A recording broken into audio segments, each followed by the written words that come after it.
Navigating a Public Relations Crisis by Don Wiggins. The crisis that we will be talking about is the auditorium roof collapse.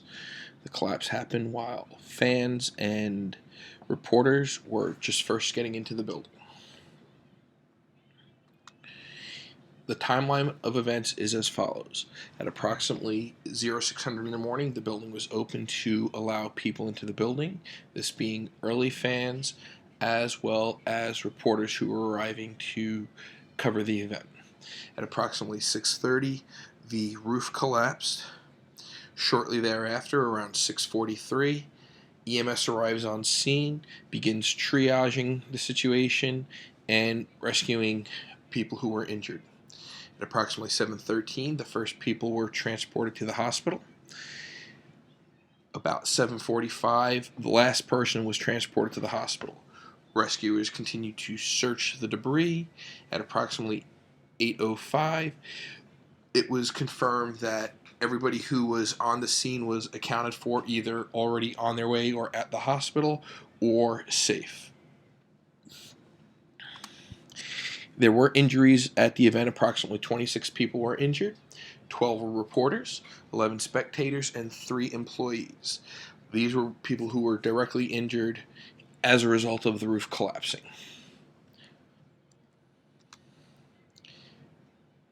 Now, it was recommended that the roof be replaced. This was reported in early news reports. It is not something to deny. The roof was scheduled to be replaced for a date that was set after the event. It was determined that the roof wasn't as bad as first believed, so therefore the later date was set so as not to interfere with the event. Excessive rain in the days leading up to and the morning of the event led to structural failure of the roof, leading to the collapse. Now, we have set a spokesperson, Mr. John Smith.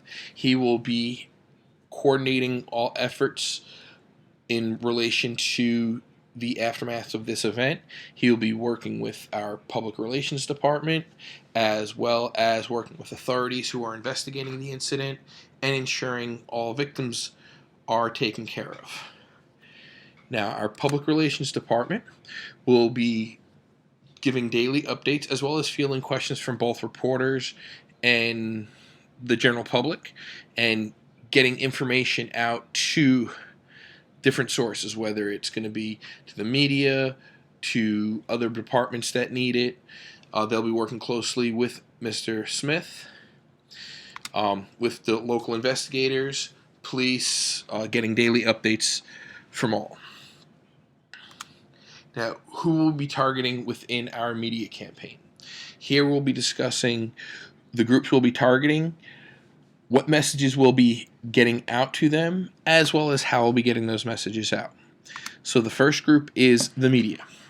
Obviously, with the media, we want to be able to get our message out about what happened, show that we've got nothing to hide in regards to this event, and help people understand what happened.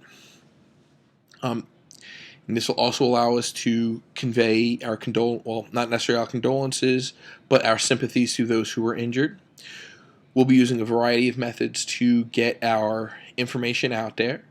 Besides the traditional media, we'll also be using, the internet and social media to get information out. We'll be conducting press conferences as well as traditional press releases, and as well as having people available for interviews to discuss the event.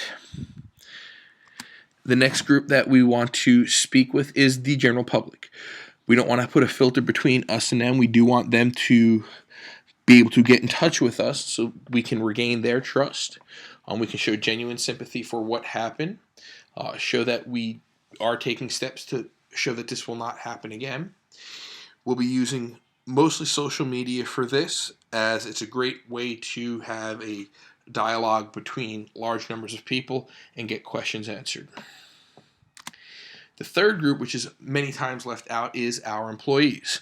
We do want to show our employees that we are human. We are here for them. We want to keep their trust that they have placed in us.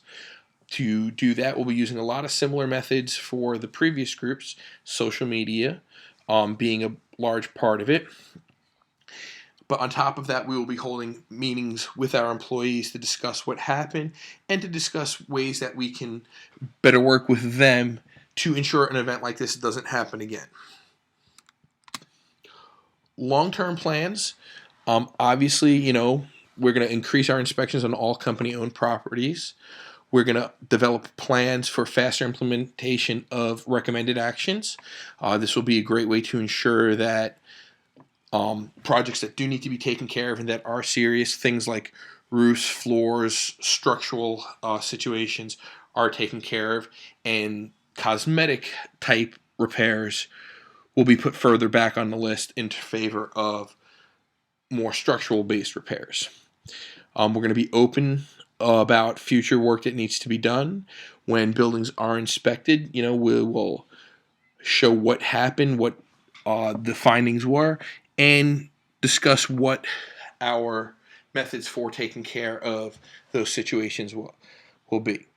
We also want to set up more direct communications for our more urgent issues to make sure that the people who do have to make the ultimate decisions get the information they need in a timely manner so those decisions can be made. So that being said, we will be working with many different people in this. Safety is everybody's business. From the top down, so we'll be redesigning buildings to ensure that they are safe, having structural engineers look at them to make sure they are safe, and not just on our buildings, but on all properties that are owned by the company. Thank you.